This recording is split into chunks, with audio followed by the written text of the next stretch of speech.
with some tilt angle beta, they will be fixedly placed. They will fixedly placed, already know that. Okay, and it does not require sun tracking. Okay, so cost is also very less. Cost is less. Simple construction, rugged construction as well. Okay, so maintenance is also not required. Since there is no tracking, maintenance is also not required. These are all the advantages. Okay, coming to disadvantage. Okay, maximum temperature you can able to generate here only 100 degrees centigrade only, whereas concentric collectors you can able to generate a temperature around more than 1000 degrees centigrade, whereas here you can able temperature, okay, less than 100 degrees only you can able to generate in the flat plate collectors. Flat plate collectors, that is the, okay, so relative comparison between concentric and non-concentric collectors.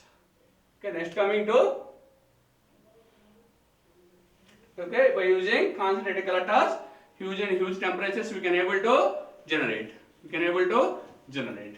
Okay, so next, performance indices. Performance indices. Okay, we will have different performance indices as given below. Okay, which are used to indicate the performance of, the solar collectors. Indicate the performance of solar collectors. Okay, the first one will be collector efficiency. First one will be collector efficiency. Okay, so if you see what is mean by efficiency, output by input. What is the input for a solar collector? If a solar collector, if I place, what is the input? The solar radiation instant on the surface of the collector will be the input. What is the output? The heat energy that is generated by the collector and transfer to the heat transfer fluid. Heat transfer fluid, the heat transfer to the heat transfer fluid will be the output. Input will be solar radiation.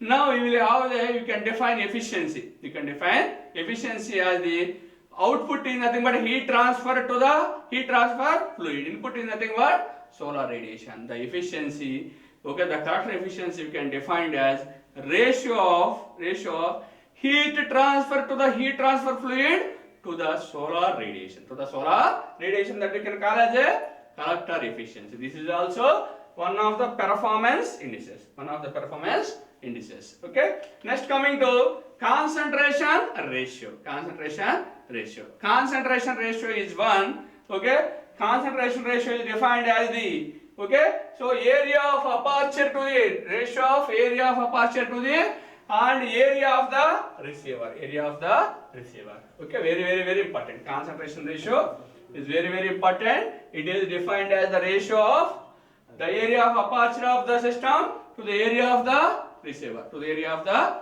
receiver, you can see that. For example, if you consider a flat plate collector, okay, whatever the solar radiation incident on the surface of collector, solar incident on the surface of the collector, that will be the aperture area also, because we are not reflecting any radiation from the mirrors. Okay, in the case of flat plate collectors, the area of the receiver is equal to aperture area.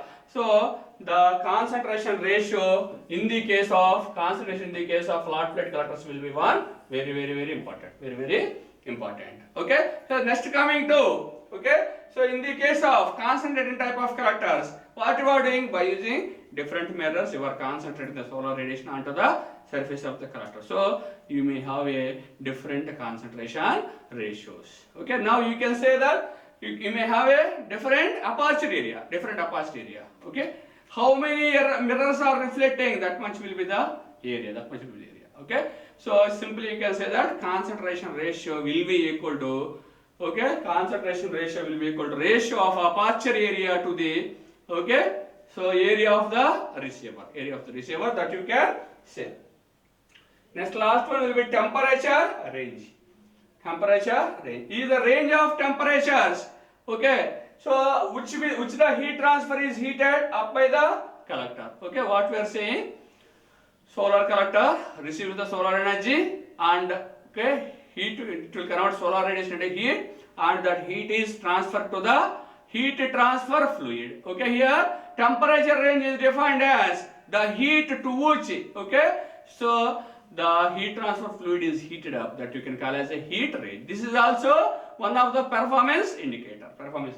Okay. So next, a flat plate collector has no optical system, so it will have a concentration ratio of 1, which we have already discussed. Okay. Whereas in the case of non-focused, okay, the temperature range produced by only less than 100 degrees centigrade only can be produced by using a flat plate collector, since the concentration ratio is only 1. Whereas coming to the line focused collectors, the concentration ratio will be, okay, around 100. The concentration ratio will be around 100, such that okay, the temperature range of the order 150 degrees centigrade to 300 degrees centigrade can be, okay, obtained. 300 degrees centigrade can be obtained by using the line focused collector. Okay. Next, a concentration ratio of the order of thousands, and the temperature will be 500 to 1000 degrees centigrade can be obtained with the help of point focused collectors.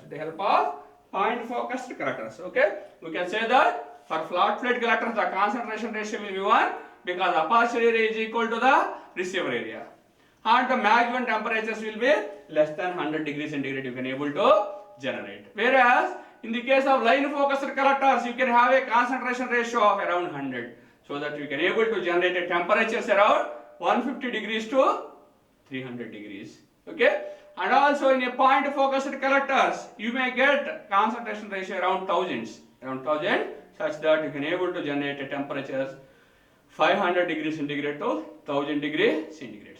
Thank you very much.